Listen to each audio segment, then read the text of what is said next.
The words of Mormon.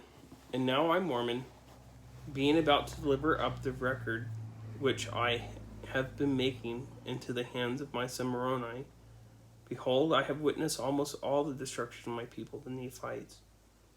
And it is many hundred years after the coming of Christ that I deliver these records into the hand of my son.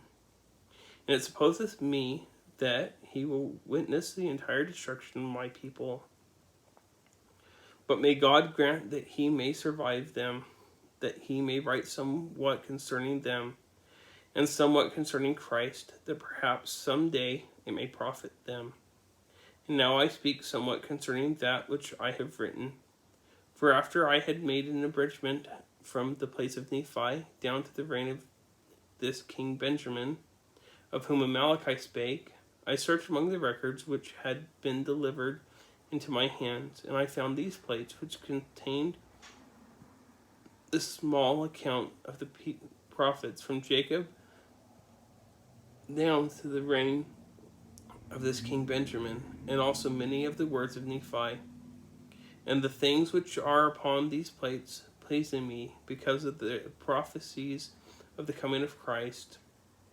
And my fathers, knowing that many of them have been fulfilled, yea, and I also know that as many things as have been prophesied concerning us down to this day have been fulfilled, and as many as go beyond this day must surely come to pass. Wherefore I choose these things to finish my record upon them, which remainder of my record I shall take from the plates of Nephi, and I cannot write the 100th part of the things of my people. But behold, I shall take these plates which contain these prophecies and revelations, and put them with the remainder of my record, for they are choice unto me. And I know they will be choice unto my brethren. And I do this for a wise purpose, for thus it whispereth me, according to the workings of the Spirit of the Lord which is in me. And now I do not know all things, but the Lord knoweth all things which are to come.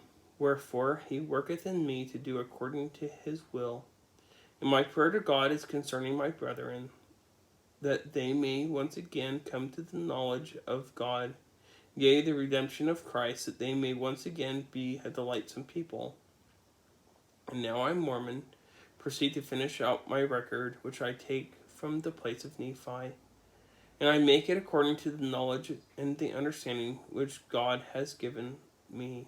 Wherefore it came to pass that after Amaleki had delivered up these plates into the hands of King Benjamin, he took them and put them with the other plates, which contained records which had been handed down by the kings from generation to generation until the days of King Benjamin.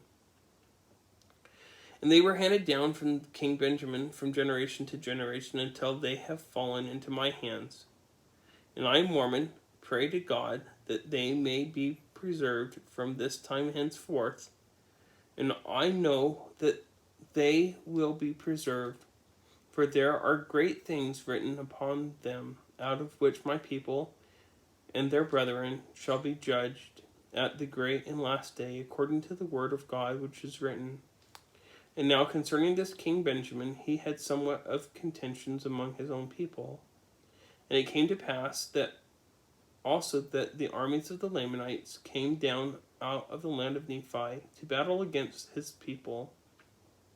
But behold, King Benjamin gathered together his armies, and he did stand against them, and he did fight with the strength of his own arm, with the sword of Laban.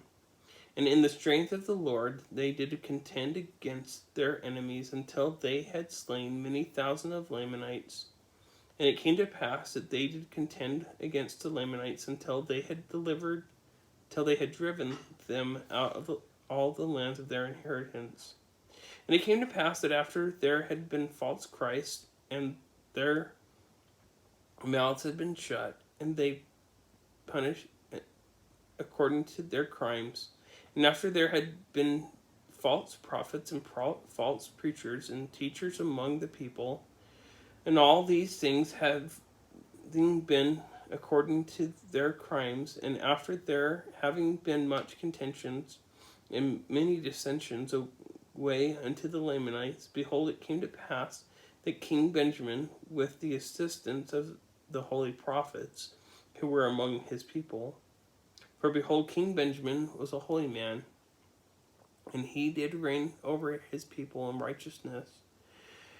And there were many holy men in the land, and they did speak the word of God with power and with authority, and they did use much sharpness because of their stiff-neckedness of the people. Wherefore, with the help of these, King Benjamin, by laboring with all the might of his body and the faculty of his whole soul, and also the prophets, did once more establish peace in the land.